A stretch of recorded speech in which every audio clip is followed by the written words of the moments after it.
Bem-vindos ao Sussurros na Tempestade. Esta noite, histórias ocultas aguardam sob o véu da chuva. Não esqueça, curta, inscreva-se e use fones para sentir cada sussurro. Prontos para o desconhecido? A tempestade já começou.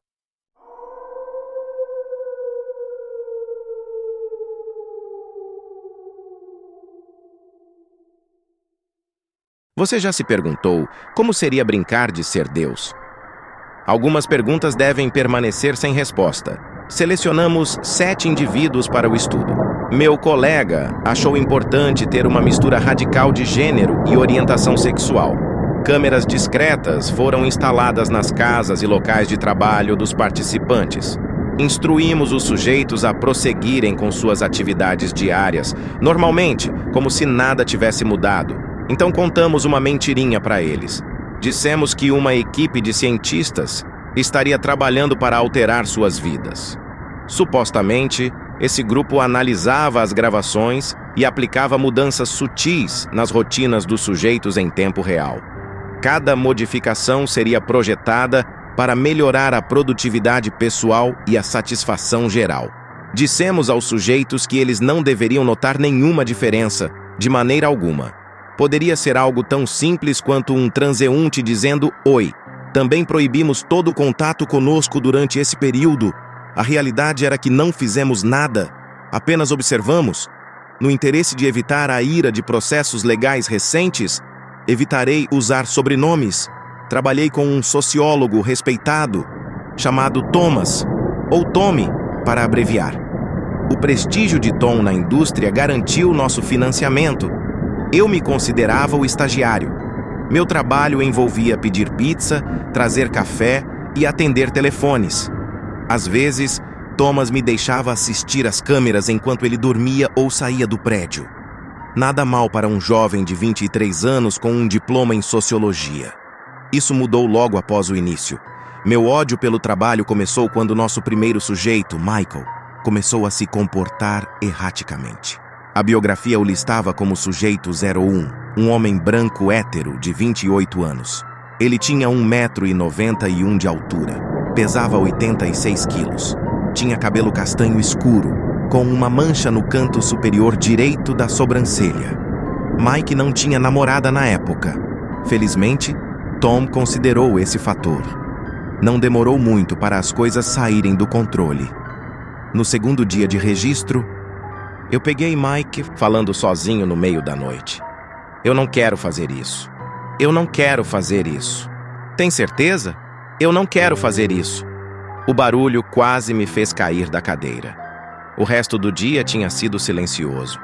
Verifiquei as câmeras 2 vezes, mas não encontrei mais ninguém lá. Thomas tinha saído do prédio em mais um de seus recados. Enviei um alerta por mensagem para ele assim que Michael pulou da cama no infravermelho e caminhou até a porta. Câmera 3001, está perdendo a cabeça. Tommy entrou em nosso laboratório improvisado alguns minutos depois. Ele usava um olhar de excitação cautelosa e um jaleco branco pequeno que mal cobria sua barriga cheia. Migalhas em seu casaco sugeriam que ele tinha se distraído com lanches ao lado. Mais uma vez, Tom parecia fascinado quando viu a tela. Ele assistiu o monitor por cima do meu ombro como um papagaio. Michael bateu a cabeça contra a parede.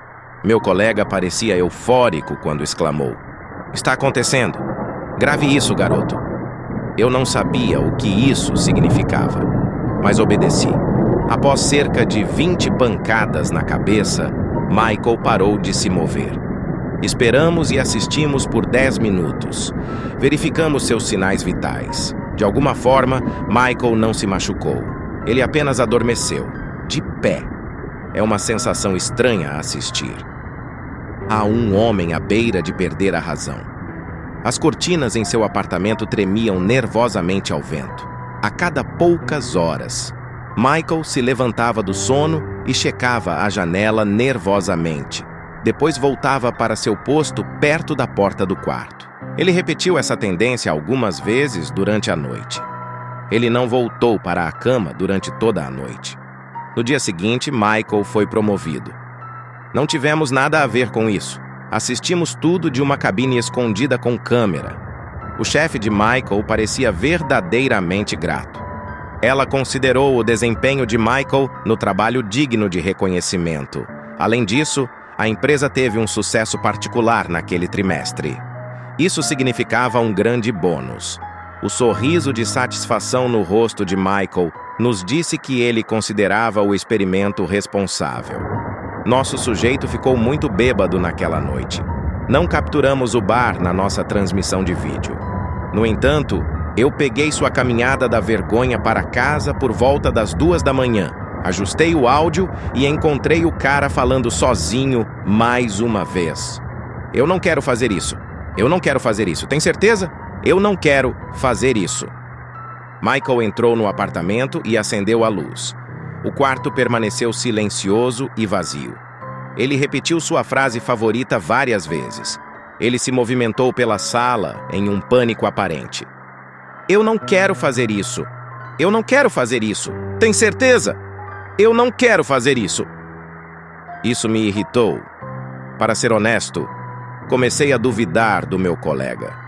Sujeitos instáveis tendem a distorcer os resultados. Eu não tinha considerado as consequências mais graves na época. Com quem ele está falando? Eu perguntei. Tom não respondeu. Michael caminhou em direção à cozinha e pegou um copo de água da geladeira. Seu movimento parecia extremamente errático. O comportamento geral me lembrou de um animal com raiva, especialmente a maneira como uma perna se arrastava atrás da outra. De repente, como se ouvisse algo, Michael parou e olhou pela janela da cozinha. Água derramou no chão. Michael ficou nessa posição por 5 minutos. Então, ele ofereceu uma última linha na direção da porta da cozinha. Tem certeza? Então, ele saiu correndo sem mais uma palavra. Mude para a câmera 4, Tommy ordenou por cima do meu ombro. Eu fiz como fui instruído. Juro. É isso. A memória disso ainda me mantém acordado à noite. A forma embriagada de Michael voltou ao foco na grama verde do complexo de apartamentos. O receptor preso ao seu peito capturou respirações rápidas, enquanto seus passos desajeitados traçavam um caminho que levava apenas em uma direção. Faróis e buzinas soavam a apenas 15 metros de distância. A rodovia. Tom, isso é um problema. Isso é um grande problema. Eu devo ter repetido essa frase milhares de vezes. Mas meus apelos foram ignorados pelo meu companheiro de olhos arregalados. Eu peguei o telefone do escritório e rapidamente tentei encontrar um contato de emergência. Enquanto isso, Michael cambaleava no tráfego descuidadamente como uma criança perdida. Não há nada que possamos fazer, Tom murmurou. O que você quer que eu diga? O corpo de Michael explodiu no momento em que encontrou o caminhão. Ele morreu naquele dia. Nosso benfeitor compensou a família generosamente. A litigação foi temporariamente evitada. O experimento de Deus continuou com os sujeitos restantes, ininterrupto, por 5 semanas. O segundo teste do experimento de Deus reivindicou uma mulher de 29 anos. Seu nome era Caroline.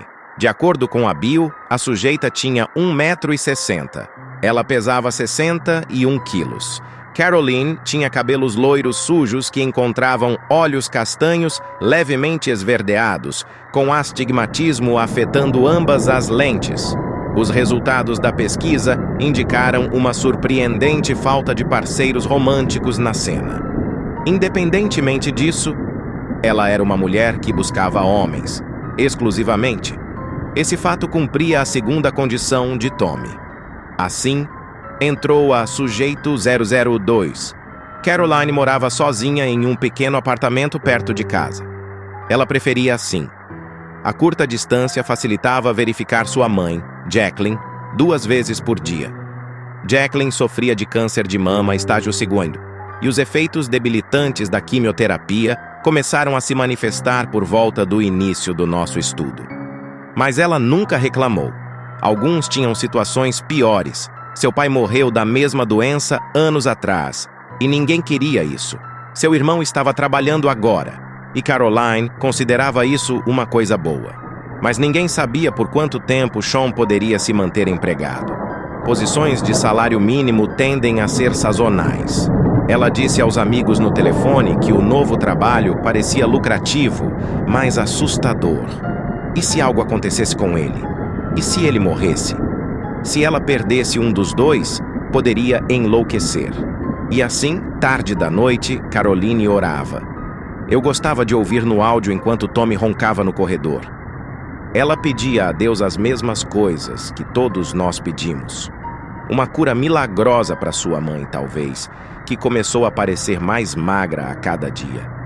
Talvez seu irmão pudesse conseguir um cargo de gerente naquela nova loja na cidade. Ele tem tanto potencial, ela diria. Sua voz subia um pouco acima de um sussurro toda vez que repetia essa frase. Dê a ele a força para se aplicar desta vez. Caroline também perguntava a Deus quando seria a hora de encontrar um homem que valesse a pena esperar. Essa última parecia muito menos importante que as demais, no entanto, e permanecia anotada como tal em todas as orações. Ela repetia a rotina todas as noites. Ninguém nunca respondia. Isso mudou na segunda semana do nosso estudo. Jacqueline tinha uma importante consulta médica pela manhã. Sua filha ficou acordada até tarde, preocupada. Ela disse 17 orações, 6 Ave-Marias, 6 Pais Nossos e 5 mensagens personalizadas para o próprio Deus. De alguma forma, a garota acertou em cheio. A excitação dominou o áudio do carro assim que as duas voltaram para dentro. Jacqueline falou com um tom apreensivo no início. Espera, eu não consigo ouvir aquele médico. Ele murmura quando fala. A químio realmente funcionou? O cenário do estacionamento corporativo de repente pintou uma cena linda. Mãe e filha se abraçaram por vários longos momentos. A estática de suas jaquetas atrapalhou os microfones por um momento. Ambas enxugaram as lágrimas dos olhos enquanto se sentavam de volta nos assentos. A químio realmente funcionou. Caroline tossiu algumas vezes para limpar a voz. O médico disse que você precisa de alguns exames de acompanhamento, alguns medicamentos novos, mas sem mais tratamento. Ela pausou e olhou para sua mãe com admiração. Você está em remissão, jovem senhora. Eu pausei o vídeo. O momento me fez chorar também. A pobre mulher, marcada pela batalha, sorriu brilhantemente sob sua peruca. Ela parecia jovem novamente. Acho que o reconhecimento da salvação tirou 10 anos dela. Foi lindo ver que algo bom finalmente aconteceu em meio a tantas coisas ruins. Tommy apareceu atrás de mim. Tire uma captura de tela disso. Eu fiz como mandado. Retomamos o vídeo um segundo depois. Ligue para o seu irmão. Ele se preocupa. A mãe de Caroline normalmente tinha uma expressão severa e hostil. Mas naquele dia, nada podia conter o brilho animado em seus olhos cansados. E vamos tomar uma bebida. Ah, ele está no Viva Voz. Ele nos ligou. Caroline riu. Sean, você está nos ouvindo? Uma voz masculina confiante e jovem soou através do áudio secundário. Adivinha quem acabou de se tornar um funcionário fixo? Ambos os desejos de Caroline se realizaram no mesmo dia. E assim, a família celebrou bem pela noite. Eles escolheram um restaurante nos arredores da cidade. Não tínhamos essa localização no nosso feed de câmera. Eu espero que eles tenham se divertido. Mais uma vez, nossas câmeras capturaram um sujeito bêbado, cambaleando para casa depois do horário. Eu estava sozinho naquele momento. Quando eu melhorei o áudio, a voz nervosa dela fez meu sangue gelar. Eles estão bem? Ok. Eles estão bem? Ok. Eles estão bem? Ok. Caroline murmurou as palavras em um loop como uma música deprimente. Eles estão bem? Ok. Eles estão bem? Ok. Eles estão bem? Ok. Tommy prometeu à sua esposa um jantar de verdade, pela primeira vez em sei lá quanto tempo. Eu prometi cobrir. Eu liguei e mandei mensagens para ele cerca de 1000 vezes. Sujeito 002. Mesmos sintomas. Não podemos deixar isso acontecer de novo. Atenda o maldito telefone, Tommy. Eu não recebi resposta. Caroline cambaleou pela casa da família em um passo confuso e gaguejante. Ela repetiu sua nova frase para a sala vazia mais algumas vezes. Tudo parecia bizarro, muito bizarro para apenas uma noite louca de bebedeira. Eu não achava que drogas poderiam estar envolvidas, pelo menos não voluntariamente. A garota nem mesmo mantinha álcool em casa. Depois de 5 minutos, Caroline caminhou até a porta e saiu para a chuva. A temperatura marcava 43 graus Fahrenheit. Ela não tinha sapatos, suéter ou chapéu.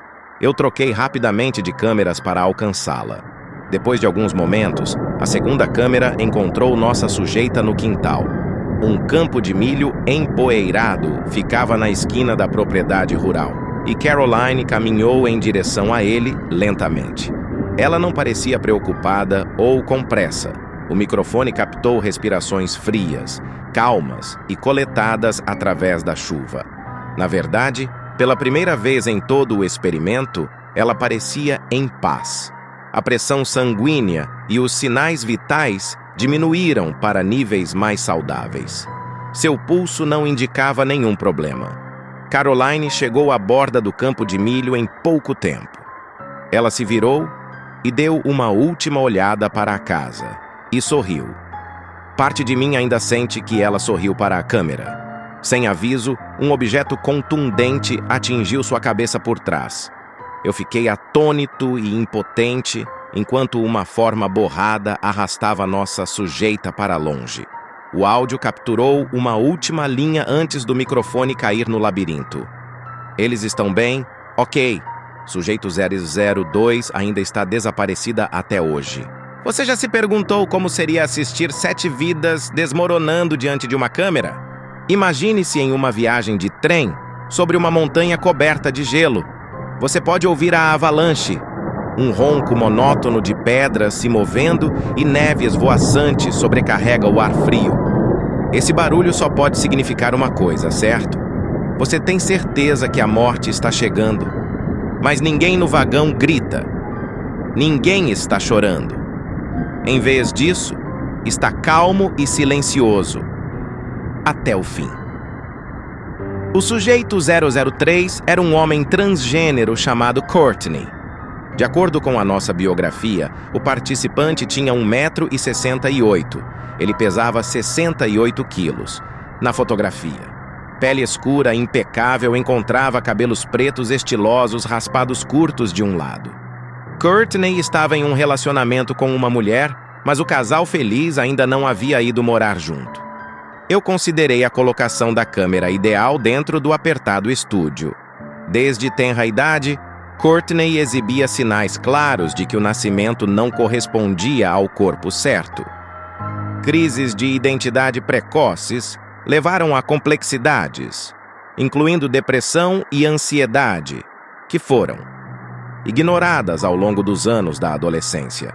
Essa loucura terminou quando os profissionais médicos tomaram medidas corretivas para implementar um sonho de vida inteira.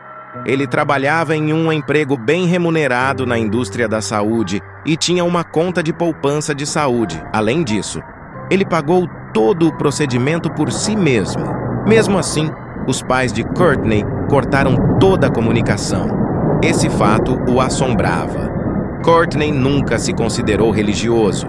Os resultados da pesquisa indicaram a identificação com alguns conceitos principais. Ele acreditava em um Deus, ele acreditava em julgamento e punição, e algum tipo de paz no final para todos nós. Como todo mundo, Courtney tinha seus próprios problemas com o homem grande ou grande. Senhora. Sobre o tema da onipotência, ele escreveu: se há um mestre de marionetes, sou o fio perdido dele. Eu achei isso meio sombrio, mas ele ainda orava por algumas coisas. As mensagens entregues ao lado de sua cama no escuro da noite não eram para ninguém em particular. Cada oferta começava com algo como: eu não sei se alguém está ouvindo, mas... porque parecia mais seguro dessa maneira. Mais fácil não se condenar com se você tivesse uma chance com o outro. Ele orou para que sua família voltasse a falar com ele. Ele orou por aceitação. Ele orou pela saúde de sua irmãzinha, e por outra promoção, e por uma medicação melhor, e por menos maquiagem. Mas, acima de tudo, ele pediu por algo que a maioria pode entender. Ele orou por dinheiro suficiente para fazer de sua namorada uma esposa e começar uma vida. Na segunda semana do nosso estudo, as coisas pareciam estar indo na direção certa. Uma conversa noturna no quarto com Samantha abordou o tema do casamento.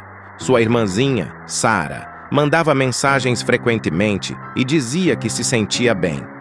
O curso de sua carreira continuava a crescer, e a temporada de bônus reivindicou outro. Participante feliz. No entanto, começamos a notar sintomas semelhantes na terça-feira, após o desaparecimento do sujeito 002. A mãe de Courtney ligou naquela manhã. A conversa começou agradável o suficiente. Ela falava principalmente sobre si mesma. As fofocas na biblioteca, programas de televisão favoritos, o usual. No entanto, o tópico acabou levando aonde sempre levava: o problema de bebida do pai. O pai deve ter ouvido essa última parte quando passou. Ele ofereceu um conselho devastador ao receptor enquanto a mãe tentava escapar. Diga à minha menininha, eu digo oi. Tom e eu estávamos no escritório naquela hora. Os resultados dessa única frase eram quase insuportáveis de suportar. Courtney estava em seu carro e se aproximava de uma ponte. A linha do telefone desconectou, mas ele ainda gritava nela de qualquer maneira.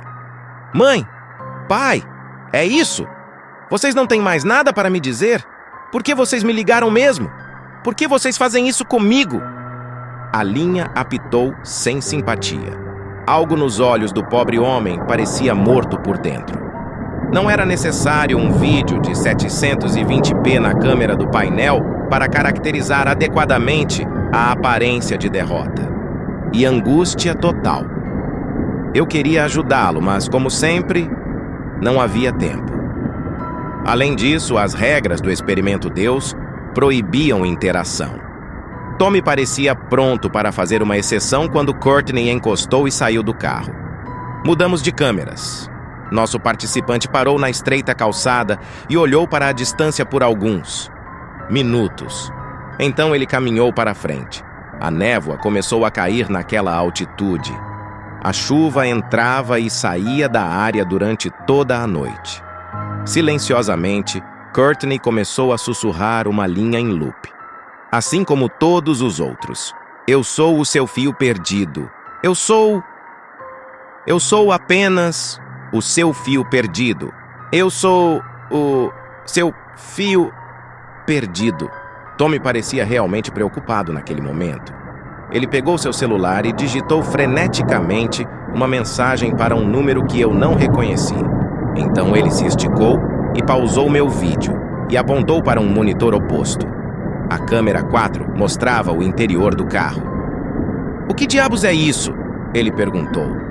Era impossível ver quaisquer características, mas um fato parecia claro. Uma forma preta estava muito quieta no banco de trás, com altura média. Após alguns momentos, a porta se abriu ao lado dela e algo saiu na direção oposta.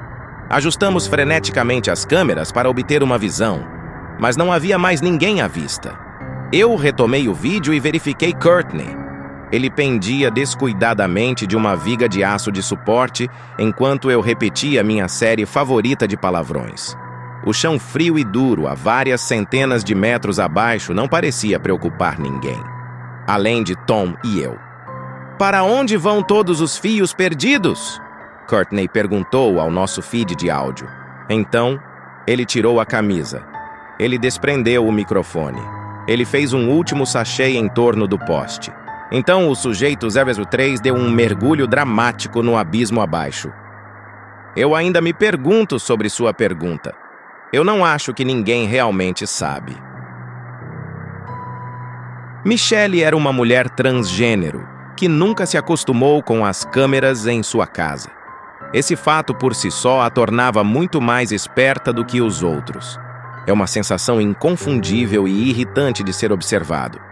Algumas pessoas reconhecem isso melhor do que outras. A sensação pode se espalhar pelo seu estômago como um vírus. Faz todos aqueles pelos pequenos no seu pescoço se arrepiarem. Instintos de sobrevivência imploram aos seres humanos para buscar abrigo nessas situações. É sempre melhor evitar os olhos do caçador. Mas, e se não houver como ter certeza da segurança? E se o leão tiver olhos em cada canto da selva? A pesquisa do sujeito 004 indicava um comportamento eremita. Ela tinha poucos familiares e amigos. Seu empregador era um blog online que permitia que os funcionários trabalhassem em casa. Os tópicos de conversa para este site não eram nada menos do que a merda usual que você vê no National Enquirer e publicações semelhantes.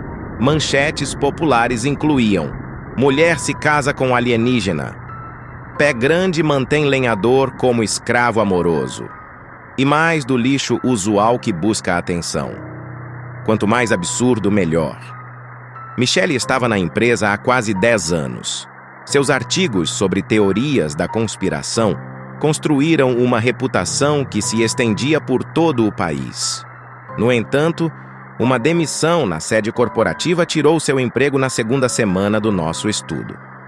Como com os participantes anteriores, nosso vídeo capturou todos os detalhes sórdidos. Nossa sujeita chorou na cama por dias. Ela não saiu do apartamento por uma semana.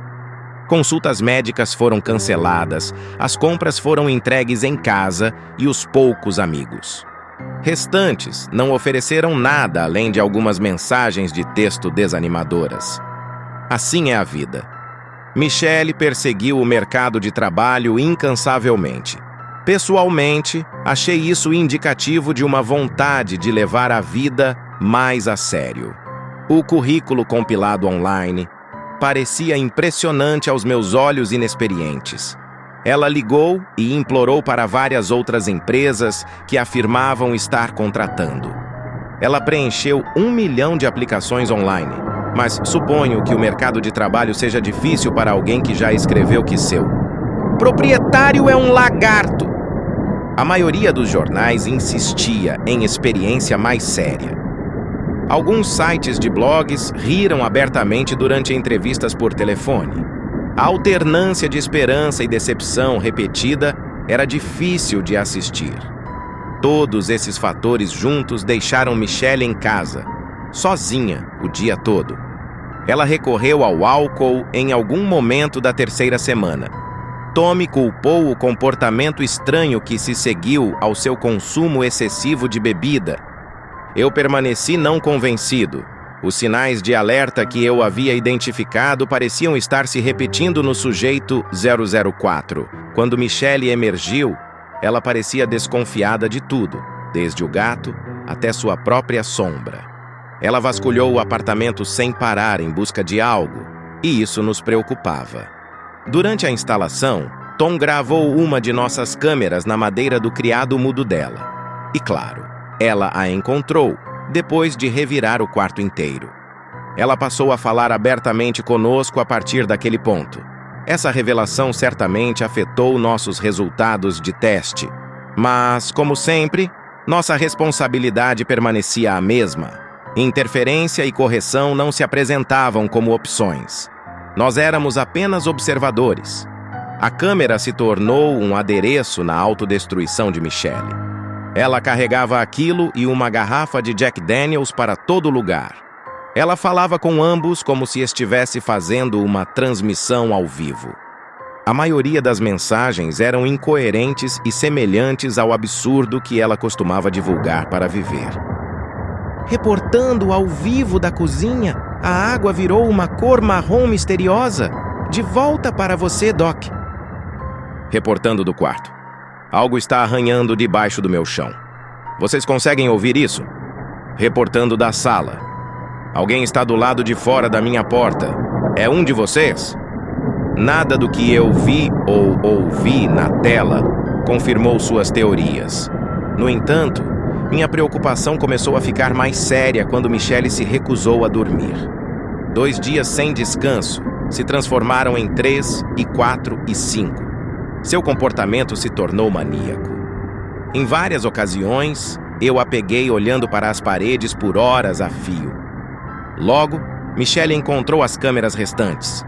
Ela passou a se esconder em pontos cegos que tornavam impossível para mim vê-la depois disso. A frequência e duração das transmissões ao vivo diminuíram drasticamente. Eu esperava que, onde quer que ela fosse, Michelle finalmente encontrasse um pouco de sono. O apartamento estava sempre muito silencioso durante esse tempo.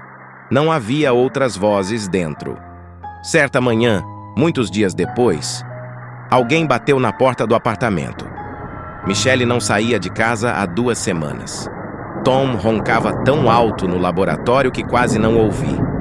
A batida começou baixa e discreta. Depois de algumas batidas sem resposta, tornou-se mais agressiva, até que se tornou uma batida absoluta, que acordou meu colega do sono e fez Michelle correr para a minha linha de visão em pânico. "Vocês estão ouvindo agora?" Nós ouvimos. "O que eu faço?" Eu não tinha ideia. Tom tirou o telefone de novo. Ele tinha um bloqueio no aparelho que impedia minha visão lateral. Eu perguntei a ele com raiva sobre as mensagens de texto. Ele começou a me responder, mas Michelle se aproximou da porta. "Merda! Ela não pode abrir essa porta", ele murmurou. Michelle não podia nos ouvir. Ela olhou nervosamente pelo olho mágico. Depois, ela deu de ombros, respirou fundo e nervosamente e destrancou a corrente. "Por que não temos visibilidade no corredor?" Perguntei, temendo a resposta. Ela veio 1 segundo depois. Tiros explodiram em nossos fones de ouvido. Uma bala atingiu Michelle na cabeça. Eu soube imediatamente que nossa Michelle estava morta. Ela nem mesmo teve tempo de gritar. Tom puxou o plugue de cada computador, monitor e rede elétrica no laboratório. Vídeo e áudio desapareceram da mesma forma. Ele disparou mais algumas mensagens rápidas. Em poucos momentos, o experimento Deus caiu completamente offline. Suas próximas palavras removeram qualquer dúvida em minha mente. "Temos que ajudar os sujeitos restantes. Estamos ficando sem tempo." Deus me encontrou no meio de um furacão. Nós estávamos voando em um trecho imprudente da I-95. Alertas de tempestade vibravam os telefones em nossos bolsos, como um par de dildos. Naquela noite, as estradas estavam escorregadias com ondas brancas de chuva cuspida e pedaços de gelo negro que grudavam no asfalto como manteiga. Eu me segurei no volante e mantive meus olhos na estrada, mas ainda implorava ao meu amigo para me contar a porra toda. "Com quem você estava mandando mensagem? O que está acontecendo? Para onde estamos indo? Diga alguma coisa." Tom desviou os olhos do telefone e finalmente virou para me enfrentar. "Como você acha que temos dinheiro?" Eu olhei fixamente. Nunca tinha realmente considerado o fato. Estudos sempre têm doadores. Pode ser qualquer um. Indivíduos, instituições, empresas ou organizações. Desde que todos sigam a letra da lei. O que nós não fizemos? Meu colega bateu na minha testa como um idiota. Eu afastei a mão dele e tentei me concentrar na estrada. Quem você acha que pagou por todos os computadores no banco de trás? Ou o laboratório em que sentamos todos os dias? E quanto ao equipamento de vídeo extremamente caro que usamos para monitorar 5 indivíduos nas semanas, em que foram assassinados? 5? Priyanka é... Tom riu da minha aparente estupidez. "Pegue a próxima saída." Eu fiz como mandado. A água pingando pela janela me fez estremecer involuntariamente. "Eu fiz isso sozinho desta vez", ele murmurou. "Melhor assim. Para um dissidente. Nada além de um pouco de arsênico no frango apimentado da namorada dela." "Do que diabos você está falando?" eu perguntei. "Você tem que falar comigo, cara. Sou eu quem está dirigindo." Tom me olhou longamente antes de finalmente suspirar e responder. "Há um homem por trás da cortina, Justin. Sempre há. Precisamos nos afastar dele." Uma grande árvore de carvalho caiu do lado da estrada. Ela aterrissou a cerca de 6 metros à frente. Isso deveria ter me dado tempo suficiente para parar. Mas os freios do meu carro chiaram desigualmente. Fiz o meu melhor para desviar e, assim, não batemos imediatamente. Tom teve tempo para oferecer uma última linha no caos antes que estilhaços de madeira rasgassem o painel do meu SUV de porte médio. Sempre há um homem por trás da cortina. Os próximos momentos na minha memória são uma mistura de vidro quebrado e objetos voando. Eu me lembro claramente das capotagens. 1, 2, 3, 4, 5 suspensões da gravidade no total. Os cintos de segurança nos mantiveram seguros no veículo, mas o mesmo não podia ser dito para as pilhas de equipamentos elétricos. E Tom estava perdendo muito sangue. Ele desmaiava e acordava. Meu braço parecia quebrado. Mesmo assim, a adrenalina me permitiu puxar meu colega do carro e deitá-lo na colina. Meu sonho de classe média afundou em 60 centímetros de lama, com todo o nosso equipamento. Estávamos presos. A chuva acumulada tornava impossível arrastar-nos para cima. Tentei estancar o sangramento de Tom com minha camiseta. Isso foi tão eficaz quanto tentar parar um esguicho com um alfinete. O pior ferimento que o velho sofreu atingiu sua cabeça enrugada. Pedaços de pele e carne vermelha apareciam através da minha camisa branca. O arranhão pulsante absorvia a chuva da mesma forma. Eu não acho que ele tinha muito tempo de vida. Eu acho que a integridade daquele momento o fez reconsiderar algumas coisas na vida. Eles teriam a torturado. As palavras novamente me fizeram sentir um frio por dentro. Por quê? Quem é ele? Por que ele se importa? Eu não entendo. Tom, por que você mataria um de nossos sujeitos? Foi como adormecer. Logo depois, um par de faróis chegou à beira da estrada. Eu mal conseguia ver a figura que deslizou graciosamente pela encosta. Ele usava um terno preto impecável que se ajustava perfeitamente à sua forma magra e ágil. Eu acenei e gritei: "Há um homem morrendo aqui?" Mas ele não respondeu. A chuva começou a erodir a encosta em que estávamos deitados. A sombra no terno me observava lutar para segurar o corpo de Tom com um braço quebrado e algumas costelas rachadas. Ele riu audivelmente e disse: "Boa noite para vocês dois", em um tom confiante e estranho. Eu tentei responder. A ajuda havia chegado. Eu pensei que estávamos salvos. Mas antes que eu pudesse, o homem que Tom uma vez chamou de Deus atirou nele 2 vezes no estômago. Então só restava um sujeito no estudo. Eu desejei não estar vivo. Essa é uma afirmação tão banal hoje em dia. Como os jovens chamam? Básico? A mesma linha poderia ser aplicada a esperar no consultório médico com um resfriado comum, ou espirrar no rosto de alguém, ou usar o banheiro em um lugar público. Simplesmente não significa mais nada, sabe? Exagero e fachada tiraram a essência das palavras destinadas a implicar a gravidade da minha situação. Verdadeiramente. Agora, vamos tentar de novo. Eu desejei não estar vivo. Se você achou que o diabo era capaz de tortura imensa, então Deus certamente lhe oferecerá uma surpresa agradável. Ele me levou para algum lugar dentro. As drogas que corriam pelas minhas veias eram diferentes de tudo que eu já havia experimentado na faculdade. A dor se tornou algo em que descansar meu chapéu quando respirar já não era mais uma tarefa obrigatória. As formas dentro do meu espaço fervilhante se misturavam como 3 coelhos brancos se movendo por uma sala de cirurgia. Senti a insanidade agarrar os cantos do meu cérebro e segurá-los apertados como um torno. Eu orei para a morte com os dentes cerrados e implorei para que ela me visitasse naquela noite.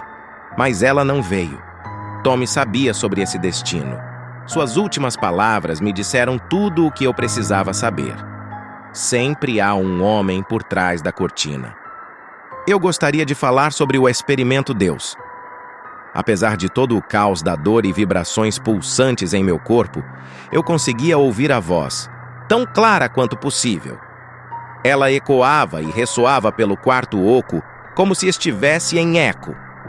Eu respondi como um servo humilde, preparado para encontrar meu Criador. O sujeito S-5 é uma moça chamada Priyanka. Ela é uma mulher bissexual de 25 anos. Um raio branco de luz atravessou minha mente. De novo, o sujeito S5 foi morta pelo sujeito 6, Tommy. A dor piorou. Deus não gostou da minha resposta. Eu perguntei o porquê. Sua resposta foi respirar fundo e soltar um suspiro avassalador. O garoto está muito confuso. Isso não está funcionando. Teremos que tentar de novo mais tarde. Eu olhei em volta da sala e tentei absorver meu entorno. As paredes estavam manchadas, com ondas de danos causados pela água marrom e mofo crescendo. O chão parecia concreto. Meus pés descalços estavam amarrados às pernas de uma cadeira de madeira frágil. Eu a sacudi nervosamente. Merda! Deus gritou irritado. Isso não é o plano! Isso não é o maldito plano! Uma voz feminina chamou de algum lugar ao fundo. A vida nunca se encaixa no plano, Diego, mas você era o responsável por este. Sua cagada. Uma terceira voz grave murmurou seu apoio. A resposta de Diego pareceu irritada. Eu não sabia o porquê. A memória dele deveria ser apagada. Os federais testaram isso anos atrás. Inferno. Usamos essas mesmas drogas no sujeito 006 por 6 anos. Será que é muito cedo?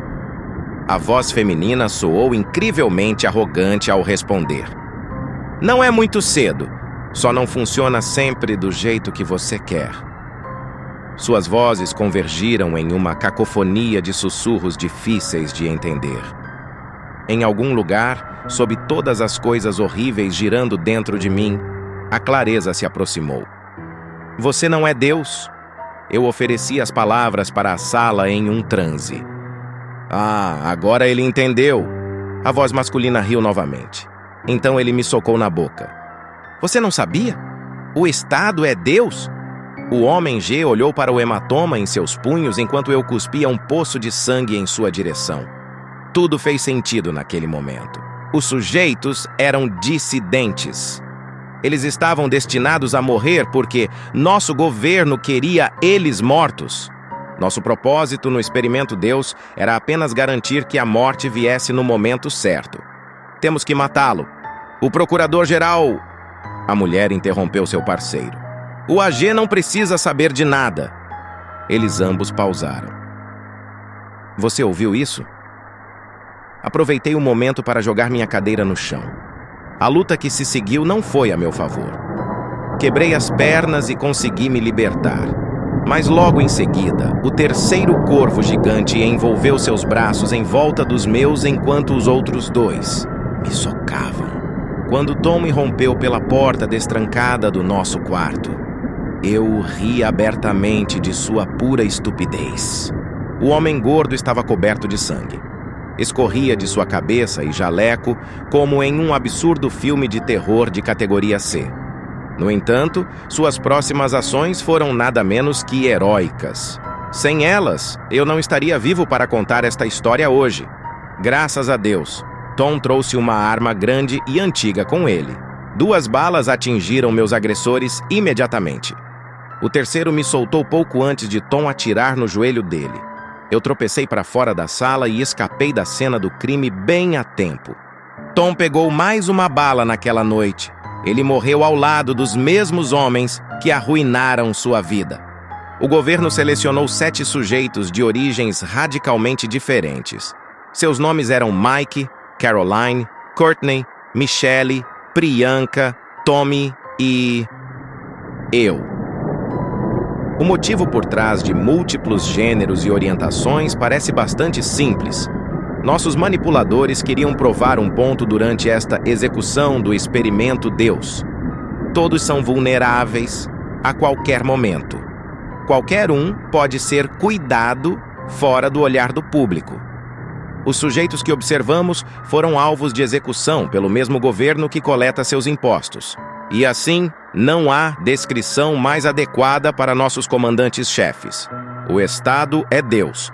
Se você pedir mais respostas, receio que sejam escassas. Nos últimos 6 meses, fui forçado a me esconder, e não sei por que os federais me permitem estar vivo. Eu posso sentir os olhos deles toda vez que vou para a cama. Pouco antes de enviar esta atualização final, a câmera do meu laptop piscou em vermelho. O Estado está me observando. Eles estão observando você também. Eu só queria que alguém mais visse. A tempestade de hoje se acalma, mas os segredos permanecem. Espero que tenham gostado das histórias sussurradas na chuva. Se gostou, deixe seu like e inscreva-se para mais mistérios. Lembre-se, a cada tempestade, novos sussurros surgirão. Até a próxima, sob o manto da noite e da chuva. Boa noite e mantenha-se atento aos sussurros.